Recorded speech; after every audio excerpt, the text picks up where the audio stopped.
The streets of Detroit are home to a life and death struggle. We gangsters, thugs, mobsters, don't give a f about life. I lost a leg to this, man. Detroit's gangs and the guns they wield threaten the lives of kids who spend every day growing up in fear of other kids. There's a young girl over here on the ground. She's been shot in her side. This is where it went in at. This is where it came out. Coming in! Police, coming in! Police! Now, an elite police unit has been tasked with turning the tide in a war that's raged for decades. Once they see this, they tend to think twice. With aggressive tactics and unparalleled street smarts, they infiltrate a world of gangs, guns, and deadly consequences. You can't be perfect trying to control an imperfect world. Hands behind your back, don't mess it up. There's a whole lot of motherfuckers out here. The police, that's what we think of. Don't let no guards down. We going in hot, we going in ready. Get out of the ground. Bang it, bang it. Let me see the goddamn hands. Let's get out, let's get something.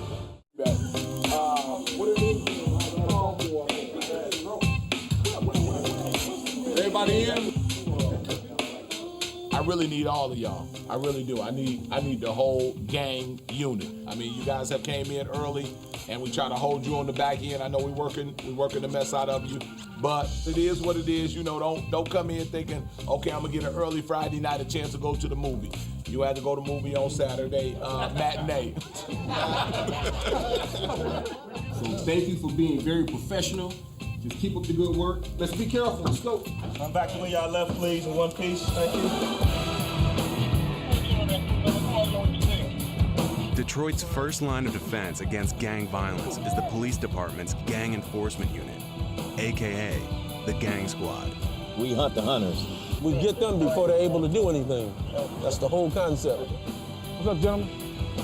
The squad is a 70-officer force that employs deep intelligence gathering and aggressive street enforcement to penetrate the world of gang culture.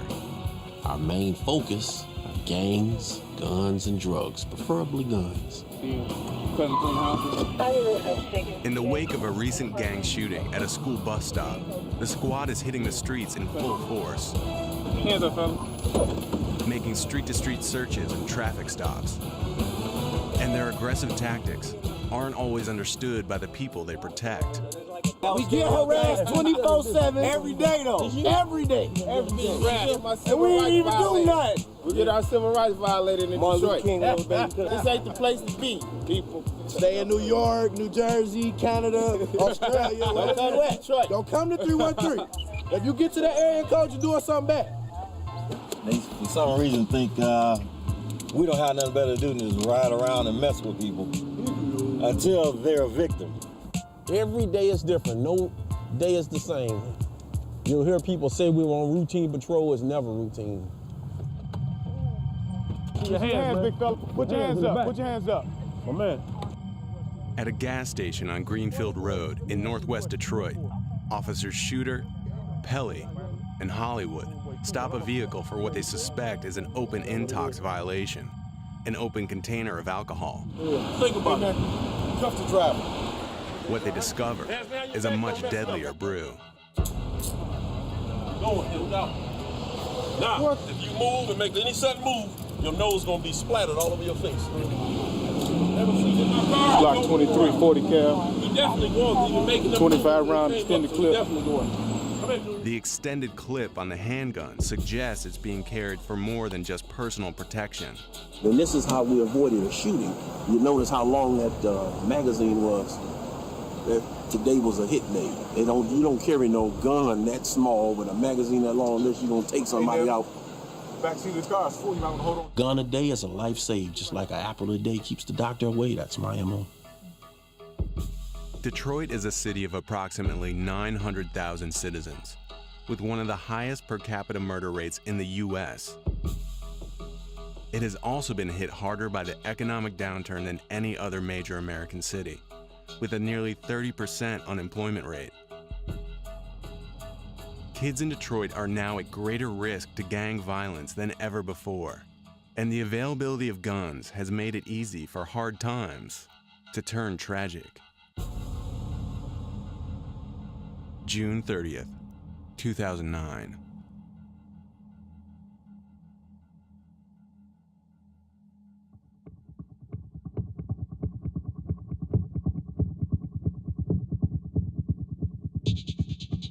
Detroit 911. Yes, I'm right here at the gas station on Warren and Southfield. I got a young girl over here on the ground. She's been shot in her side or her stomach or something. Okay, no, don't move, baby, don't move. I couldn't really feel the bullets go in, but it's just everything feel numb, but at the same time you can feel a lot of pain. It hurts so bad, like pain you cannot control. She got shot in her abdomen and her arm. Okay, who else was she the only person shot? No, it's a whole group of people, kids. It's a whole bunch of kids. Okay. Baby, be still, don't move. 17-year-old Tiara Dickerson was just one of 7 teenagers hit by gunfire while waiting at a bus stop after school. It was just a lot of things going through my head. Like, I was thinking, like, I don't want to die, and I hope I make it, and what's going to happen. I hope the police hurry up and come. Chaos and confusion in the middle of the afternoon. At least 7 people shot, 5 of them summer school students at the Cody 9th Grade Academy in Detroit. At one point, the pain was so bad that I felt like I did want to die, but then I thought about my mom, my family, and everybody, so I decided to, try to stay strong. The attack sent all 7 victims to the hospital, 2 in critical condition, and it lit off a firestorm in the local press. This is a case that ought to be symbolic to all of us because there were so many kids who were victimized at one time in broad open daylight. The ruthless nature of the shooting and the young age of its victims suggests that this was a case for the gang squad. Detroit police quickly called on Sergeant Todd Eby to work with Gang Squad on the investigation. But some of the evidence that was at the scene were ballistics, firearms evidence, like spent casings. We had a videotape, a surveillance video from the gas station. Police now actively searching for that green van, and we're told surveillance cameras on the bank and the gas station at this intersection will help with this investigation. Those tapes are being reviewed right now. In a case with very little forensic evidence to work with, the security cams caught the entire incident in startling clarity. It's about 2:15 in the afternoon. It's sunny. This is the gas station parking lot. Just north of the gas station is Cody Academy, where the kids went to school. From the left, you'll see 2 individuals run towards the bus stop armed with guns firing. We know that they're semi-automatics. We know that one's a 9mm and one's a .40 caliber. When the shooting begins, you can see the crowd scatter. Most run westbound, a few run south towards Warren. And although you can't see everybody involved, you can clearly see 2 specific people that are hit. The whole incident takes 10 seconds, and there's probably about 15 shots that are fired during the course of that brief period of time. From the videotape and eyewitness accounts, Sergeant Eby quickly confirmed the incident was gang-related and that the motive was revenge. One of these people that was shot was a rival gang member, and the other 6 people that were shot were, for lack of a better term, collateral damage.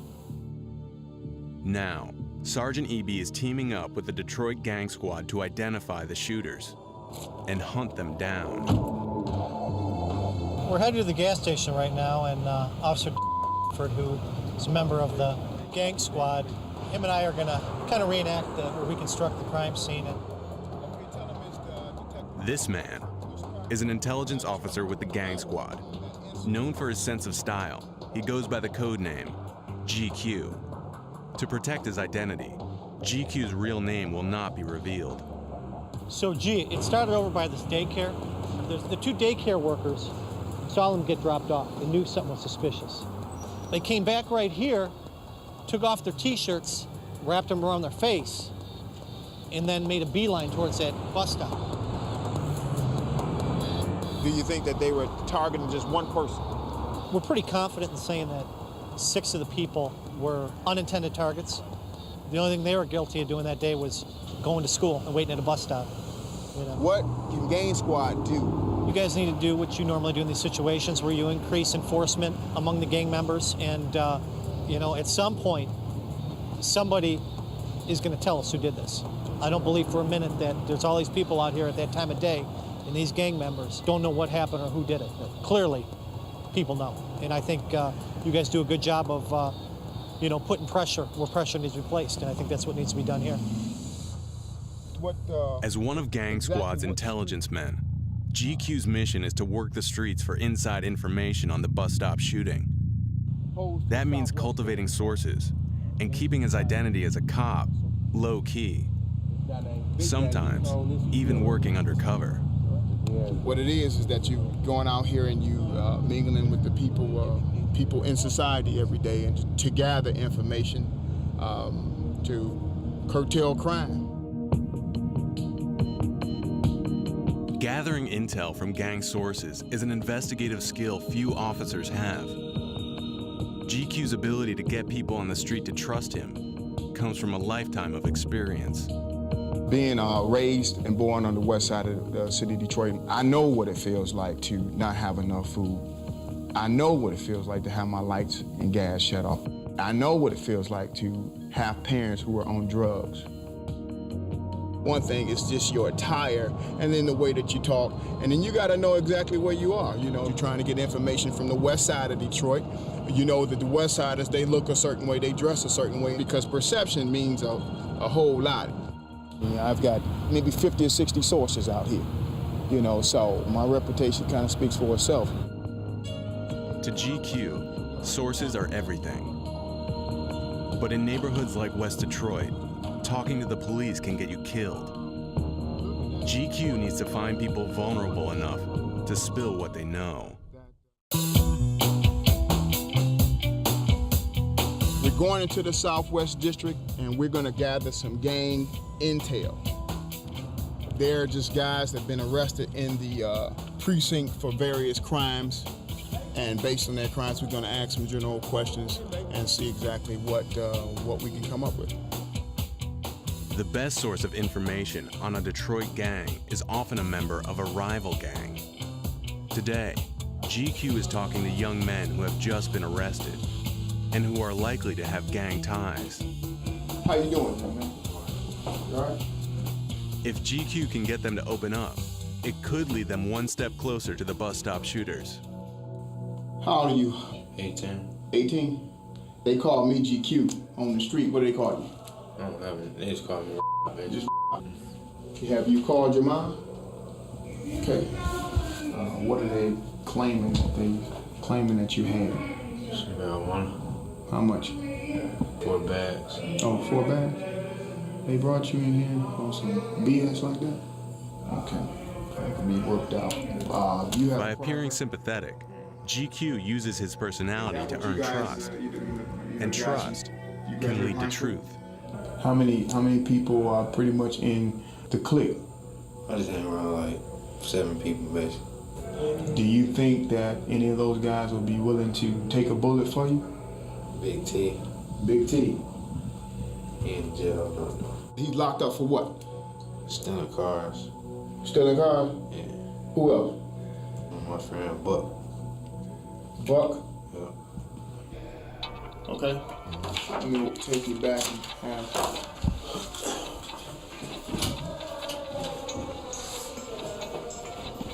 I couldn't get him quite to give me the information that I really wanted, and I was looking for, but that's a start. Hey man, how you doing?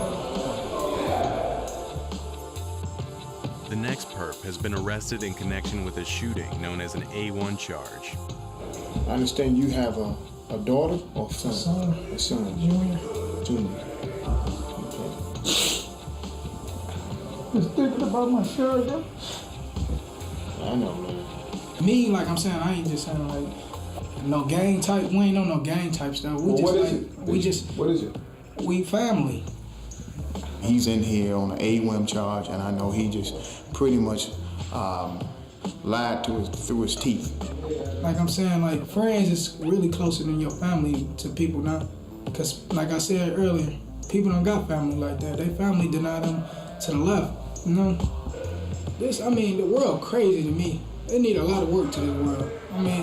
People need jobs. Everybody out here starving. Everybody out here hungry. I miss my family. I've been in here for 2 days. I miss my daughter. I just want to get out of here. Oftentimes they tell you anything. I'm supposed to be in here. I'm not that person.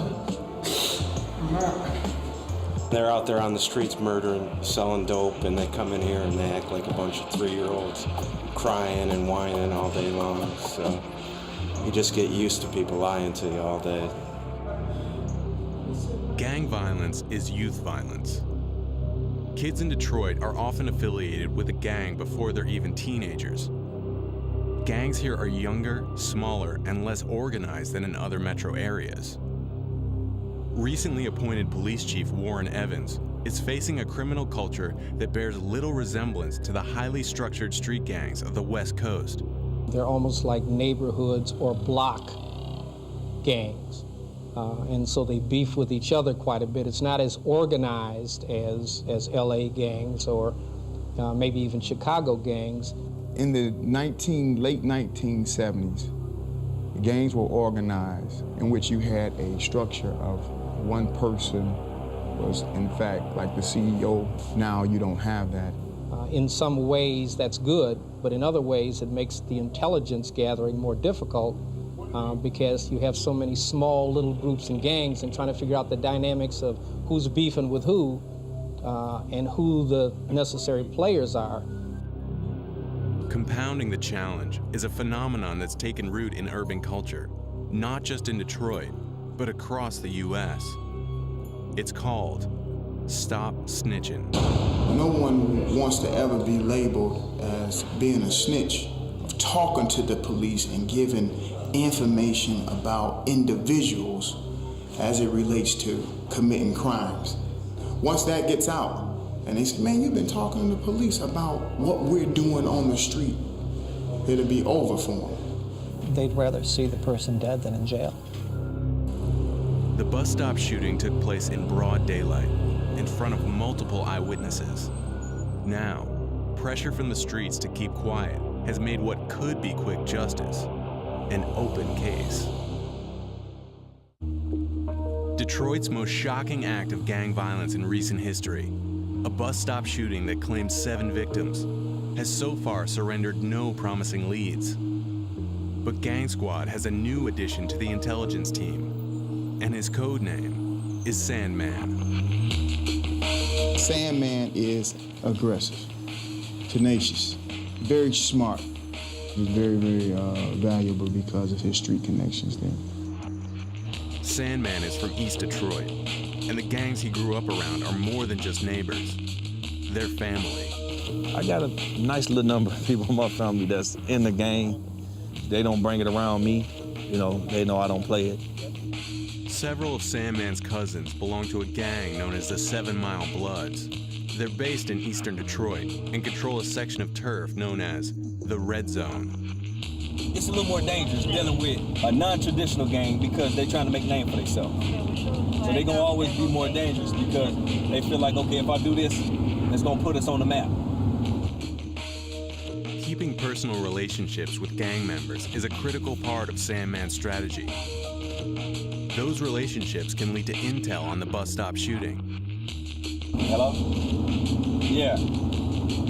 Okay, don't run. You tell them motherfuckers don't run. I'm gonna call this number back as soon as I pull up on the block. I should be pulling up in maybe like 5 minutes. Okay. Here they go down here in the street. The youngest gang member here is only 13 years old. You pretty much stuck in Southwest, you know what I'm saying? Because they like for real bloody and blood out down there.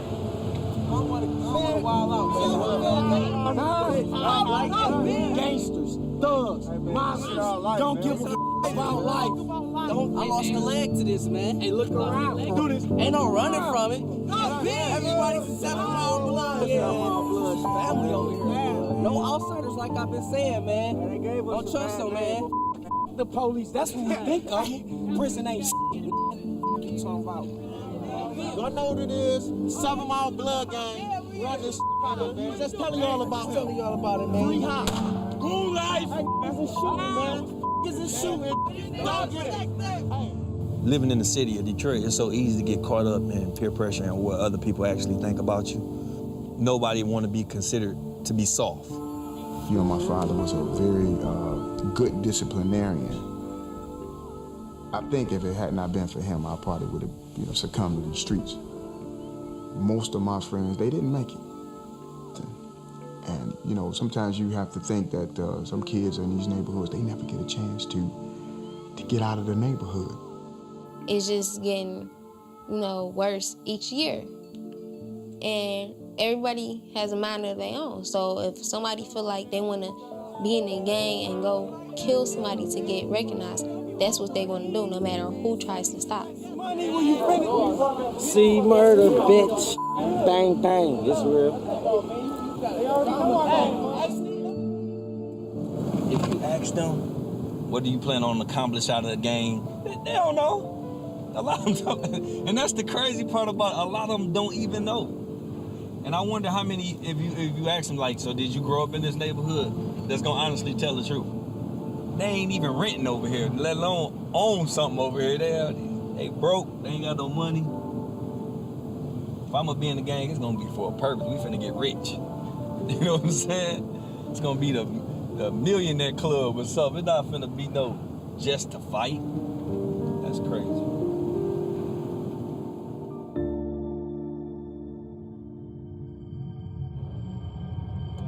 In the case of the bus stop shooting, GQ and Sandman's talents are beginning to pay dividends. The gang responsible for the shooting is now believed to be a crew known as the Joy Road Hit Squad, one of Detroit's oldest and most violent gangs. I'm from Joy Road, I'm from Joy Road, I'm from Joy Road, X and 9. I'm from Joy Road, I'm from Joy Road, I'm from Joy Road, X and 9. This gang is responsible for a number of different shootings, armed robberies, carjackings. Hello, how you doing? It's me again. I'm back, dog. From the backyard, still pushing that crack hard. I'm from the hood, in case you didn't know, it's X and Nina. Where them boys made big weight. They're involved in the drug trade. So, clearly the gang is a violent group of individuals. The Hit Squad controls territory in northwest Detroit that extends from Joy Road to West Chicago Street and as far west as Southfield Freeway, where the bus stop shooting occurred.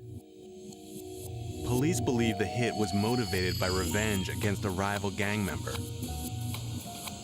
What's more, eyewitnesses have identified two primary suspects.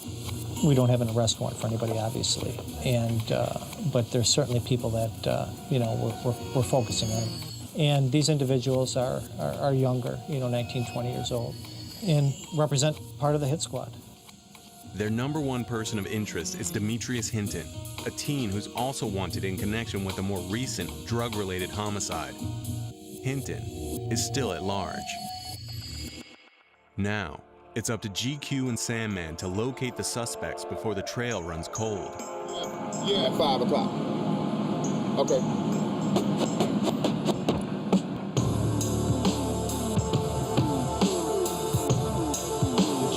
Behind an abandoned warehouse, where he can be certain of secrecy, GQ meets with an informant who has ties to the Joy Road Hit Squad.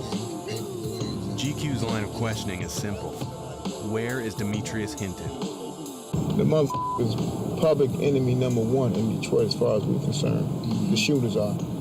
And we're not gonna let up until we turn over every rock to find the guy. Where do you think that he would go? Where would a 15, 16-year-old go? Somewhere with some family. It had to be somewhere with some family. Wyoming. The source delivers and gives GQ the latest intel on the Hit Squad and the whereabouts of their prime suspect. From meetups like this one, Gang Squad is able to come up with a location on Demetrius Hinton. Demetrius Hinton, we just found out he's been in Minnesota for the last 4 days. So he's down there rolling, selling dope.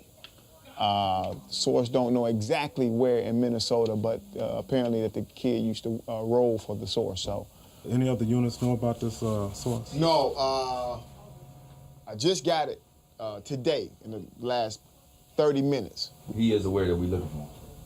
I don't even think so. I don't even think he knows. That's why he says out. I do have his associates here. This is right-hand man. They're not involved, right? Not involved, but they're part of the Hit Squad, so. Oh, yeah.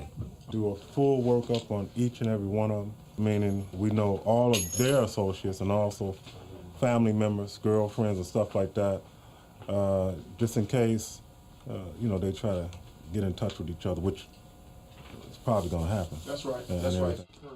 It's a waiting game. And as soon as the suspects surface, the squad will be ready to strike.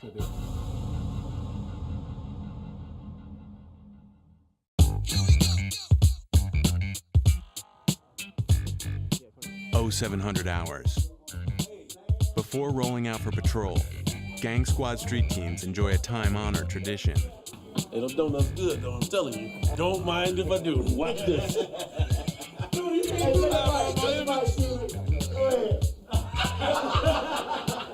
This is how we uphold our image. I'm gonna uphold it today. Donuts good, aren't you? Delicious, number one.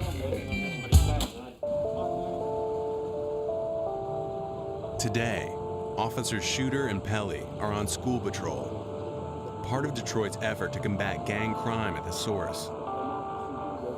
In Detroit, gang affiliation starts young, as early as 9 years old. And the schools themselves are a gathering place for multiple and sometimes warring gangs. Maintaining high visibility in the schools is now a police priority. We're basically the parents. I have to get them in line, let them know I'm in charge, something a parent should do, and at the same time, arrest them if necessary, and if I can, send them home, and once they go home, we don't know what they face. After school, kids often make their way home through rival gang territory. A high-risk time for shootings. This is when Gang Squad does most of its patrolling. How you doing, big fella? Here for a minute. Sort of doing two things at once. One, we're trying to look out for the kids and make sure they all get out, make it home safely and everything. But at the same time, we're hunting. Come here, man. Take your hands out of your pocket. You got your ID? What's the last 2 classes you have? English. It's obvious you don't speak too well. I'm in charge out here. Goodbye. Go that way. And because of their relationship, and I think the love that they actually have for kids, they're happy to go do it. I mean, at the end of the day, they want to see kids safe. Do they arrest a lot of kids with guns? Absolutely. Is it the focus of what they do to create criminal records for kids? Absolutely not. It's to make sure the environment's safe. And I've seen them do just as much counseling, quite frankly, as I have seen them gun chasing. You're gonna say, oh, I'm tired of getting tickets, y'all give me tickets. You don't have a license. You ain't never had a license. You're 16. So if you're tired of getting tickets, why did you stop driving?